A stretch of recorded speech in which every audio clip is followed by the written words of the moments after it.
visionary, an entrepreneur, a business owner. You want to make money from your passion and create the freedom that you've dreamed of.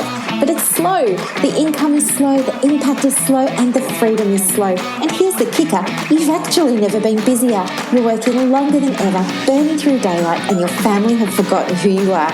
You're tired and frustrated and you can't even sleep well at night. The business just feels so heavy, and all you ever wanted to do was just make the money you want to make doing the things that you want to do. And that's where I come in. Hi, if we haven't met yet, my name is Dr. Storme, and I'm the host of the Business Acceleration Podcast, where we shift your business from heavy to light, time poor to time abundant, and from income lack to income growth. We're going to achieve it together with my 20 years experience as a psychologist, helping people just like you to break through their barriers. And we're going to throw in a little of the woo as well. So thank you so much for pushing play today. Let's begin. Hello, everybody, and welcome to another episode of the Business Acceleration Podcast. If we haven't met yet, g'day, my name is Dr. Storme. I'm a psychologist and a business coach. And today I'm talking with you about recruiting, and the focus today is going to be on recruitment, specifically in the sector of health and wellness. And this topic has been inspired by comments that I've received on my business page in Facebook, in my group, and of course by some of the beautiful coaching clients that I work with.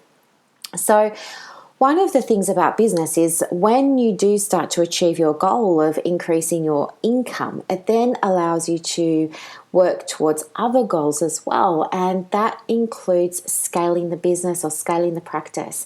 And scaling invariably means hiring. And I don't know what it's like where you are or in the field that you're in, but in psychology, for example, or in allied health in Australia, there's some stories out there that it's notoriously hard to find candidates. And, you know, it always amuses me when I see all of these stories being shared in different forums.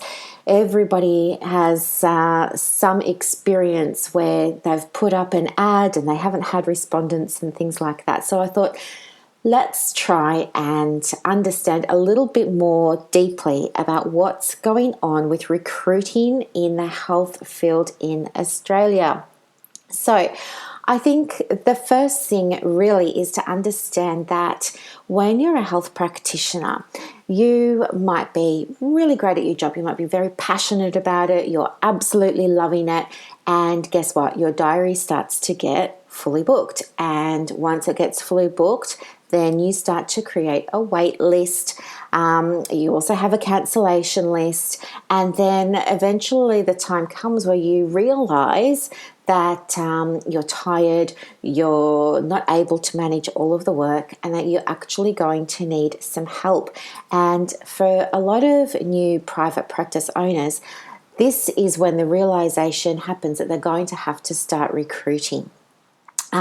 So first off, we're already behind the 8 ball. There's already a lot of pressure on that private practice owner to find someone because they already needed somebody, you know, a month ago or 2 months ago. So then what happens is they go into their various social media platforms and they ask everybody else in their industry for advice and guidance and help. And of course, everybody jumps on them and says, oh, it's so hard and don't bother. And, you know, it's really difficult. It's going to take you forever and you're never going to find the right person.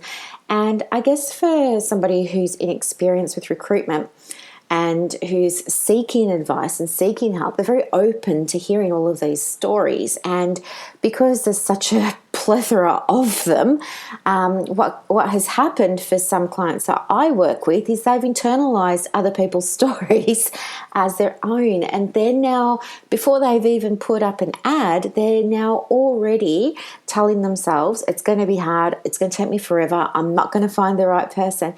They haven't even tried yet.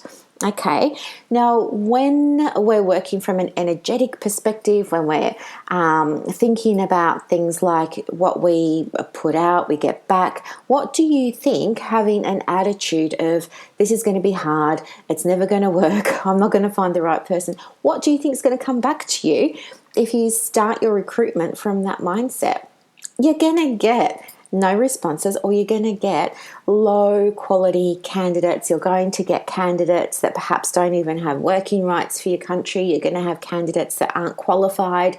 And of course, you're going to get candidates that are from completely random industries applying for your job.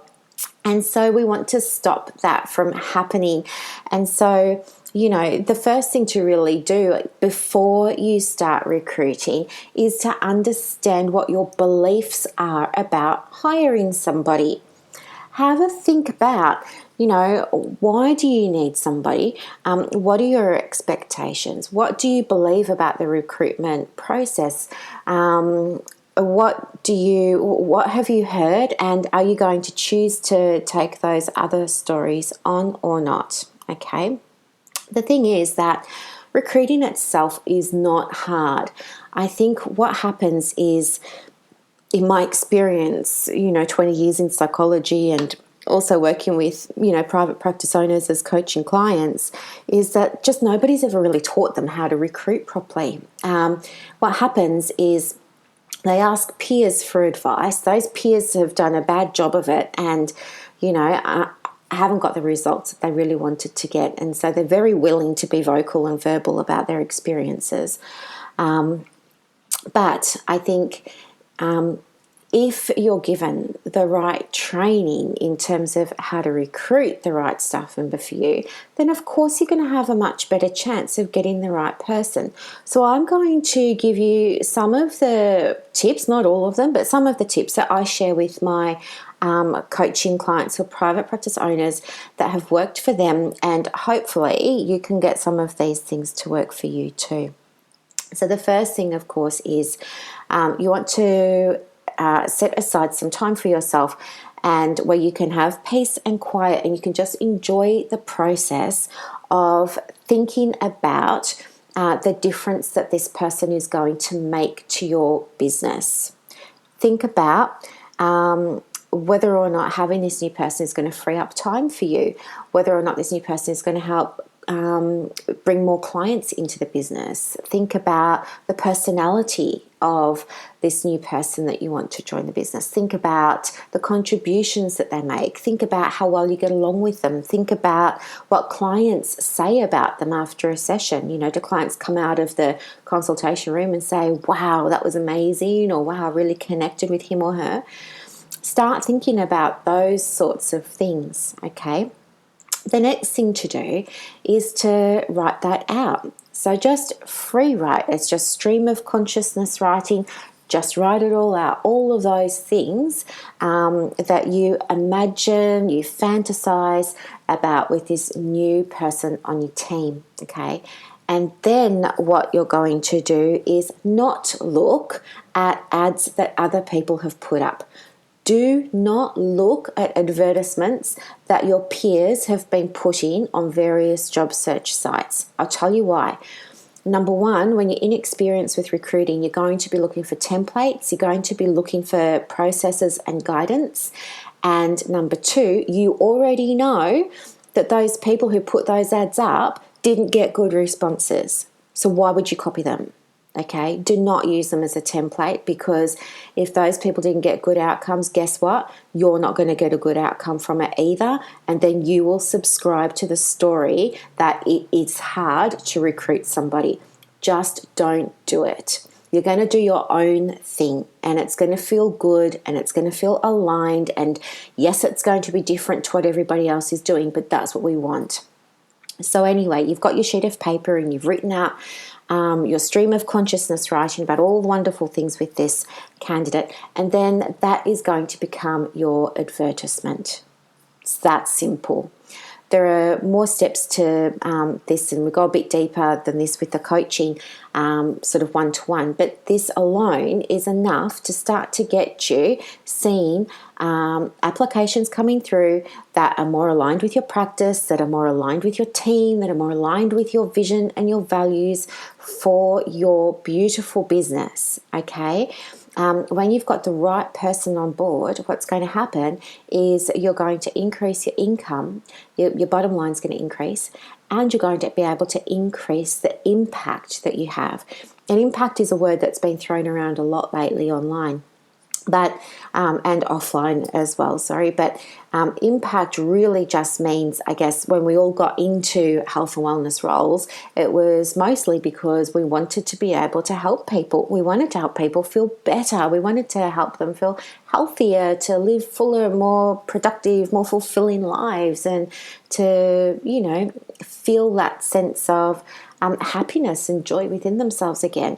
Imagine being able to have more of an impact on more people with your beautiful business. You absolutely can. And guess what? If you get the right candidate for your business, they're going to stay with you. They're going to help you call in more clients. They're going to help you increase your bottom line. They're going to be on the same page as you. They're going to treat the business as their own. They're going to be as in love with it as you are. They're going to be proud of it. They're going to love marketing it, because why wouldn't they? They want to help people. They want to share the practice message just as much as you do, because they believe in it as much as you do, right? It's not just a job to them. Anyway, these are some of the tips that are very, very effective and very, very powerful. And they're a little bit left of center when it comes to recruiting. But please, guys, do not look at what everybody else is doing, because what everybody else is doing generally isn't working. And as I said, you can go and see proof of that in all of the groups that you're in. So don't even do it. Stay in your own lane. Focus on your business. Don't bother about what everybody else is doing. Your business is unique. It's not the same as everybody else's. You have a different style. You have a different approach. You have different values. You have different beliefs. And you have a different vision than everybody else. That's what makes it unique. Okay? So be unique with your recruiting. Anyway, if you're interested in learning how to increase your bookings, I have a live training coming up in, I think it's about 10 days. It's on the 3rd of October at 5 p.m. Australian Eastern Standard Time. It's a Zoom training webinar. Everybody's invited. You're all welcome. It goes for about an hour. There's a really good workbook that I've put together. Plus, I've got some other goodies that I'll give throughout the training to people who kind of stick around, so that they get extra support and can take their marketing even deeper in ways that feel more aligned. Just like how I've shared with you that you can recruit your next team member from a place of alignment, you can also do your marketing from a place of alignment in ways that feel really, really good. Guys, I teach this stuff all the time. I went over to LA and London and taught it over there on TV. I'm a columnist for 5 magazines where I teach people exactly all of this sort of stuff. I want to share it with you. It's not going to cost you a cent. I would just love for you to turn up, because I want to achieve my goal of having more of an impact as well. And if I can do that with a webinar, then I'm happy to do that with a webinar. I will pop the link for it in the show notes for you. I really hope that you can make it, because I'd love to help you. And I can't wait to hear some of the outcomes and the feedback that you have from listening to this episode. If you try implementing any of these tools, please let me know how you go. Or if you need a little bit of extra guidance, I'm absolutely more than happy to help you. Have a profitable day, and I'll talk to you later. Thanks so much for joining me today, guys. Bye.